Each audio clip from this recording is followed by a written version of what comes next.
आप सभी का स्वागत है आपके अपने YouTube चैनल जीके विद पीके पर। आज का हमारा टॉपिक है गंगा नदी।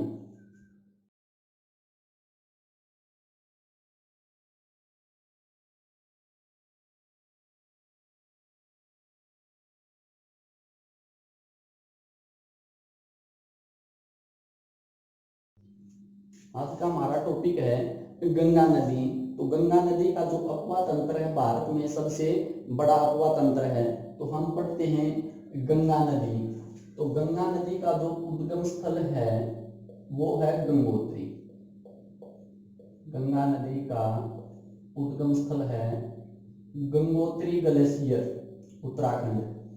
गंगा नदी का उद्गम स्थल है गंगोत्री ग्लेशियर से यह नदी निकलकर टिहरी नामक स्थान पर प्रवेश करती है। टिहरी टिहरी एक जगह है उत्तराखंड। तो हम कह सकते हैं कि जो गंगा नदी है इसका उद्गम स्थल गंगोत्री से है, लेकिन जब इस गंगोत्री से निकलती है तो इसका नाम होता है भागीरथी। गंगा का जन्म गंगा के रूप में ही नहीं होता, तो गंगा का जन्म भागीरथी नदी के रूप में होता है। और भागीरथी नदी जब टिहरी नामक स्थान पर पहुंची तो इस नदी पर बनाया गया भारत का सबसे ऊंचा बांध, कि भी टिहरी बांध है भारत का सबसे ऊंचा बांध, लगभग 260 मीटर इसकी ऊंचाई बताई गई है। टिहरी बांध दो नदियों के संगम पर है। दूसरी नदी है बिलंगना। टिहरी बांध किन दो नदियों के संगम पर है? तो टिहरी बांध दो नदियों के संगम पर है। एक नदी है भागीरथी, दूसरी है बिलंगना। आगे चलकर देवप्रयाग नामक स्थान, उत्तराखंड में एक जगह है देवप्रयाग, और देवप्रयाग में नामक स्थान पर भागीरथी नदी में एक दूसरी नदी आकर मिलती है, और उस नदी का नाम है अलकनंदा। अलकनंदा अलकनंदा का उद्गम स्थल है सतपथ हिमानी। सतपथ हिमानी से अलकनंदा नदी निकलकर देवप्रयाग नामक स्थान पर गंगा में मिलती है, और यहीं पर गंगा का गंगा नाम पड़ता है। कि गंगा का गंगा नाम कहाँ पड़ता है? तो देवप्रयाग नामक स्थान पर गंगा का गंगा नाम पड़ता है।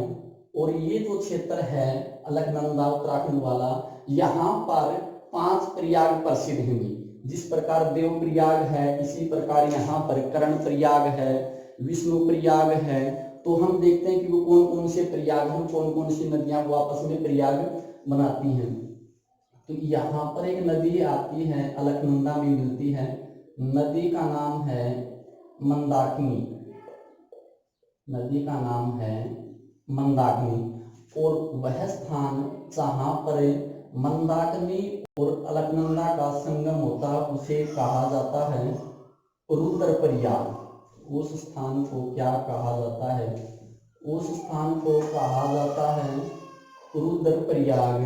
कि उस स्थान को क्या कहा जाता है? उस स्थान को कहा जाता है रुद्रप्रयाग। एक नदी है नंदाकिनी।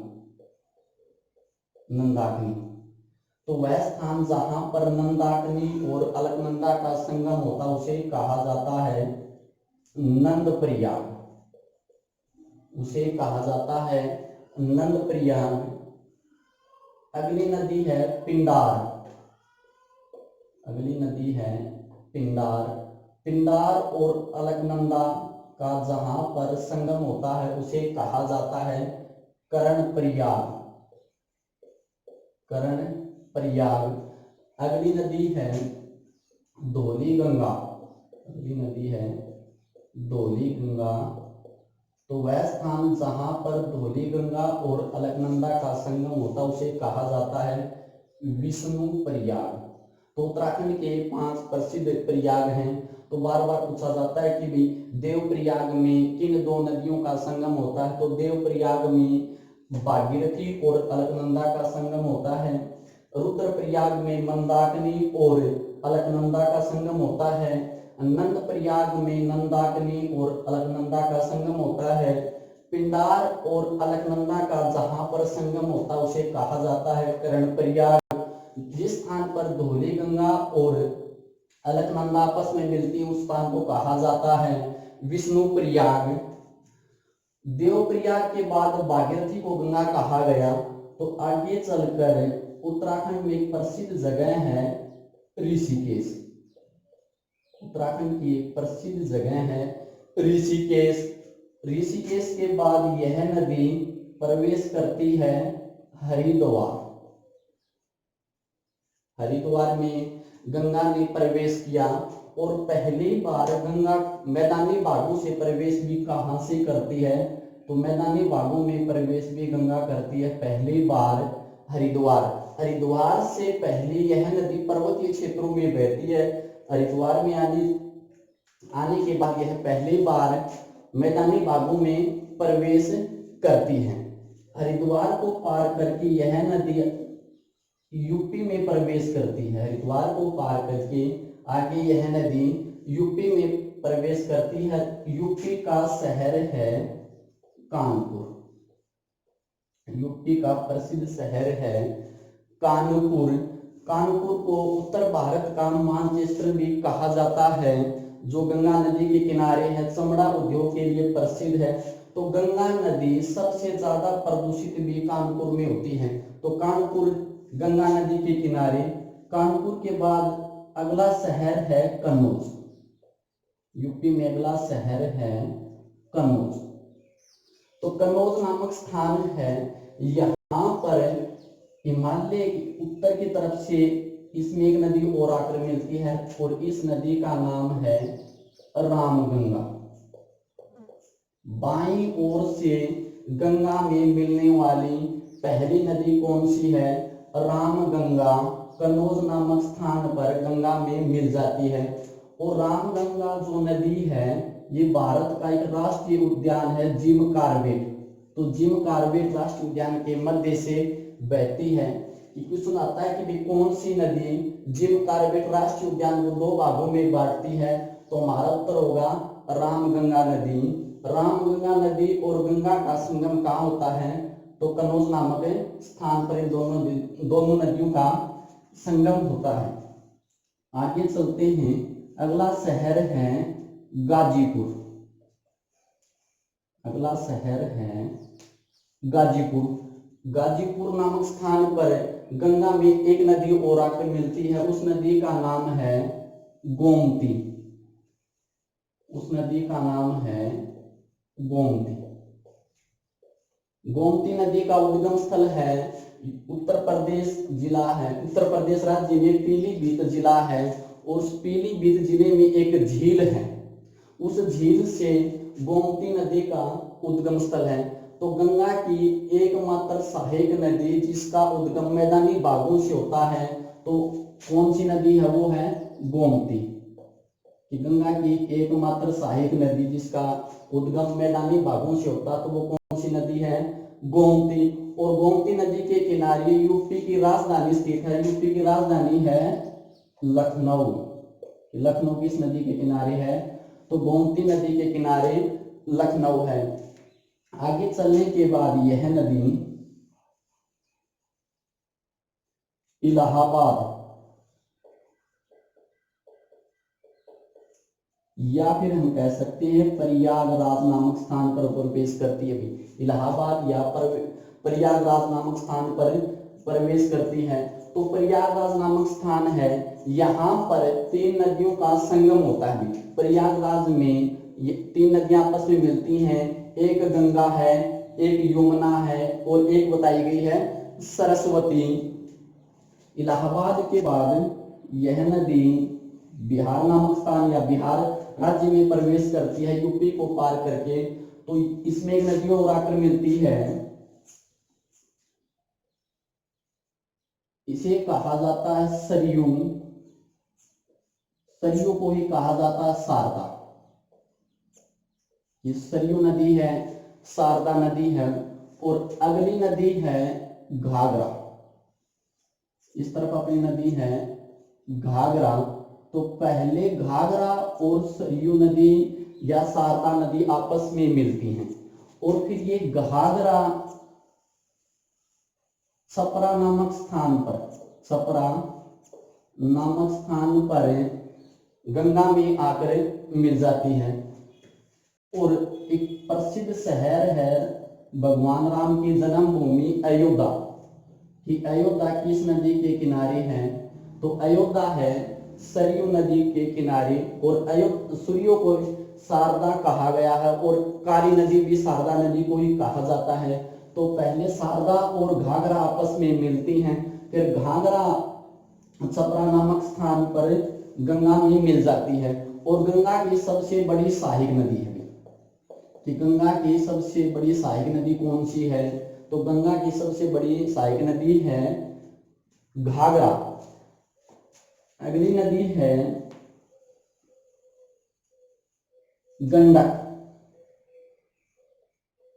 अगली नदी है गंडक। और गंडक और गंगा का संगम होता है सोनपुर।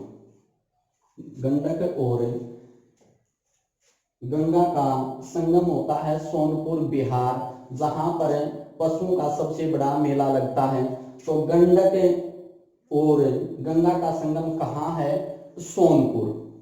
सोनपुर के बाद अगला है भागलपुर। अगली जगह है भागलपुर और भागलपुर में एक नदी आती है कोसी। नदी का नाम है कोसी। कोसी नदी का उद्गम स्थल है नेपाल में गोसाईनाथ की पहाड़ियां। कोसी नदी का उद्गम स्थल कहाँ है, तो कोसी नदी का उद्गम स्थल है गोसाईनाथ की पहाड़ियां। गोसाईनाथ की पहाड़ियों से सप्त धाराएं निकलती हैं और उन सप्त धाराओं को कहा जाता है सप्त कोसी। 7 धाराओं में से 4 धाराएं नेपाल की तरफ बहती हैं और 3 धाराएं भारत में प्रवेश करती हैं। जब ये 3 धाराएं भारत में प्रवेश करती हैं तो इनको कहा जाता है कोसी। कोसी भारत में प्रवेश करती है बिहार से और बिहार में सबसे ज्यादा बाढ़ भी कोसी नदी के लिए कारण आती है, इसलिए बिहार का शोक कहा गया है कोसी नदी को। कि बिहार का शोक किसे कहा जाता, तो बिहार का शोक कहा गया है कोसी नदी को। और कोसी नदी सबसे ज्यादा मार्ग बदलने के लिए प्रसिद्ध है। कोसी नदी सबसे ज्यादा मार्ग बदलने के लिए जानी जाती है। गंगा में बाईं तरफ से मिलने वाली अंतिम नदी है महानंदा। महानंदा नदी का उद्गम स्थल है दार्जिलिंग की पहाड़ियां। दार्जिलिंग की पहाड़ियां हैं पश्चिमी बंगाल। तो पश्चिम बंगाल में दार्जिलिंग की पहाड़ियों से एक नदी आती है, उस नदी का नाम है महानंदा। और महानंदा और गंगा का संगम होता है मालदा नामक स्थान पर। मालदा नामक स्थान पर। तो बाईं ओर से गंगा में मिलने वाली अंतिम नदी कौन सी है, महानंदा। सबसे पहली नदी कौन सी थी, रामगंगा। आगे चलकर जब यह नदी पश्चिम बंगाल में प्रवेश करती है तो फरक्का नामक स्थान पर गंगा नदी पर एक बांध बनाया गया है। यहां से यह नदी 2 भागों में बट जाती है। फरक्का बांध के बाद गंगा नदी 2 भागों में, एक भाग कलकत्ता साइड जाता है। फरक्का बांध के बाद गंगा नदी 2 भागों में बटी और इसकी एक जलधारा कलकत्ता साइड गई। जो कलकत्ता साइड गई उसे कहा जाता है हुगली नदी। ये कलकत्ता साइड जो गई उसे कहा जाता है हुगली नदी। और इसकी एक शाखा जो पश्चिमी बांग्लादेश में प्रवेश किया उसे कहा जाता है पद्मा।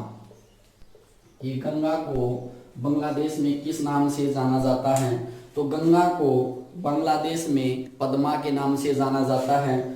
अगला क्वेश्चन कि कलकत्ता किस नदी के किनारे, तो कलकत्ता है हुगली नदी के किनारे भी। फिर आगे चलकर पद्मा और ब्रह्मपुत्र का संगम होता है। दोनों नदियां आपस में मिलकर बंगाल की खाड़ी में गिरती हैं।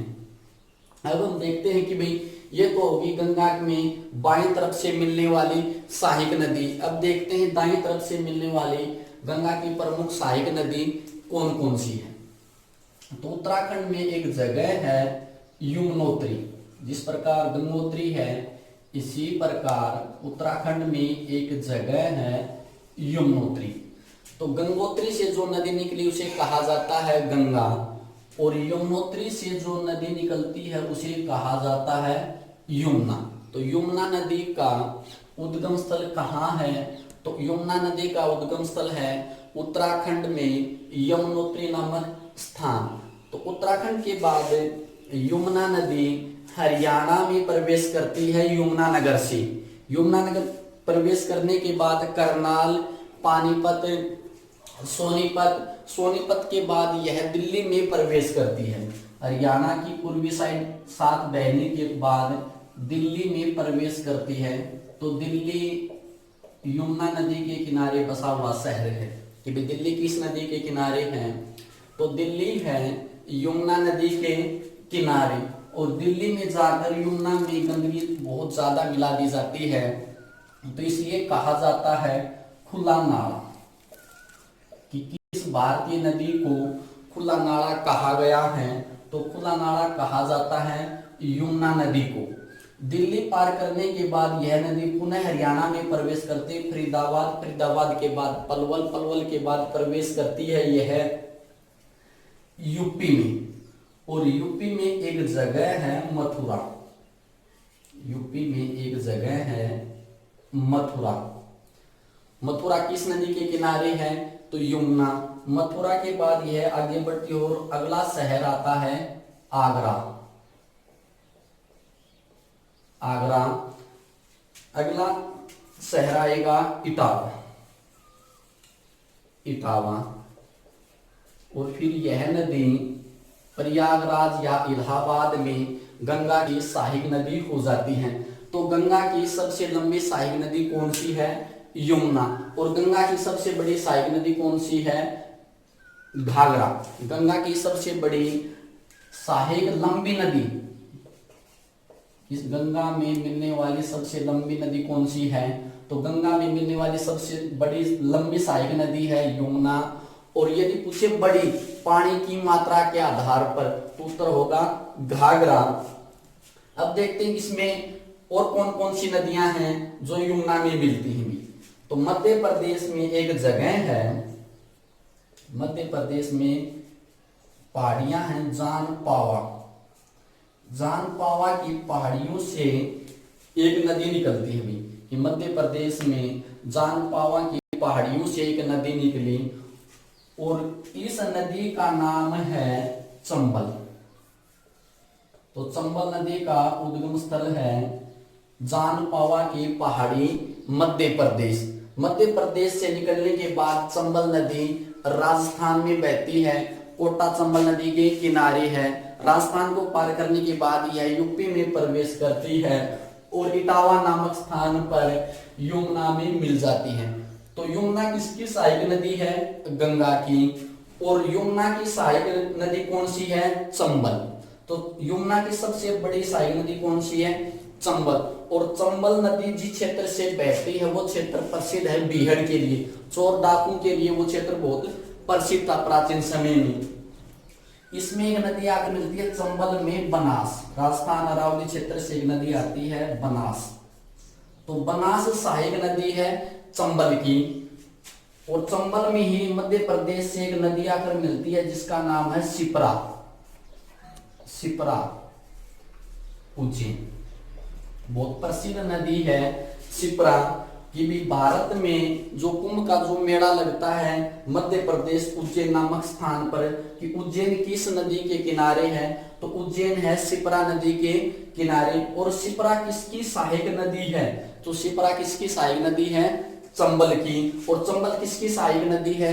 यमुना की। और यमुना किसकी सहायक नदी है? गंगा की। इसमें दो नदियां और आकर मिलती हैं, बेतवा और केन। बेतवा और केन। तो ये यमुना की सहायक नदियां हैं जो अप्रत्यक्ष रूप से गंगा अपवा तंत्र को बढ़ाती हैं। एक जगह है मध्य प्रदेश में एक जगह है अमरकंटक की पहाड़ी। मध्य प्रदेश में एक जगह है अमरकंटक की पहाड़ी। तो अमरकंटक की पहाड़ियों से दो नदियों का उद्गम होता है। मध्य प्रदेश में अमरकंटक की पहाड़ी है, इन पहाड़ियों से दो नदियों का उद्गम हुआ।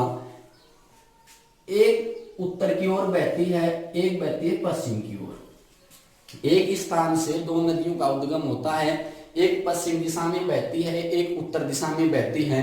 जो उत्तर दिशा में बहती है इस नदी का नाम है सोन। सोन नदी का उद्गम स्थल कहाँ है?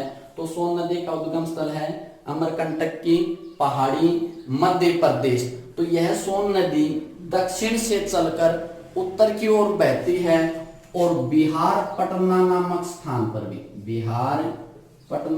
स्थान पर गंगा की सहायक नदी बन जाती है। तो क्वेश्चन इस प्रकार पूछा जाता है कि प्रायद्वीपीय भारत की एकमात्र नदी जो गंगा की सहायक नदी है, तो उत्तर होगा सोन। या फिर आएगा कि भी कौन सी नदी है जो दक्षिण से चलकर उत्तर की ओर बहती हुई गंगा की सहायक नदी बनती है, तो उत्तर होगा सोन और गंगा का संगम कहाँ होता है?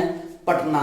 और इस पटना के पास सोन नदी पर पहले भारत का सबसे लंबा सड़क पुल बनाया हुआ था। उस पुल का नाम था महात्मा गांधी सेतु, जो वर्तमान में दूसरा भारत का सबसे लंबा सड़क पुल है। एक नदी और है यमुना की टोंस। यमुना की सहायक नदी कौन सी है? टोंस। तो यह जो हमने गंगा अपवा तंत्र पढ़ा, तो यह लगभग 8 लाख वर्ग किलोमीटर में फैला हुआ है और गंगा की लंबाई 25 किलोमीटर है। ये गंगा की लंबाई कितनी है? तो गंगा की लंबाई है 25 किलोमीटर। और सबसे ज्यादा जो लंबाई है वो यूपी में है कि भारत के किस राज्य में गंगा सबसे ज्यादा बहती है। तो गंगा की लंबाई सबसे ज्यादा यूपी में और सबसे कम बहती है उत्तराखंड में। कि सबसे कम कहाँ बहती है? उत्तराखंड में सबसे कम बहती है। अगला है भारत की सबसे व्यस्त नदी कौन सी है? तो भारत की सबसे व्यस्त नदी भी गंगा है। भारत की सबसे महत्वपूर्ण व्यापारिक नदी भी पूछे तो भी गंगा होगी। और जो गंगा नदी है, इस गंगा नदी में भारत सरकार ने इलाहाबाद से लेकर और हल्दिया के बीच में राष्ट्रीय जलमार्ग नंबर 1 बनाया हुआ है कि राष्ट्रीय जलमार्ग नंबर 1 किस नदी में है? तो राष्ट्रीय जलमार्ग नंबर 1 गंगा नदी में है।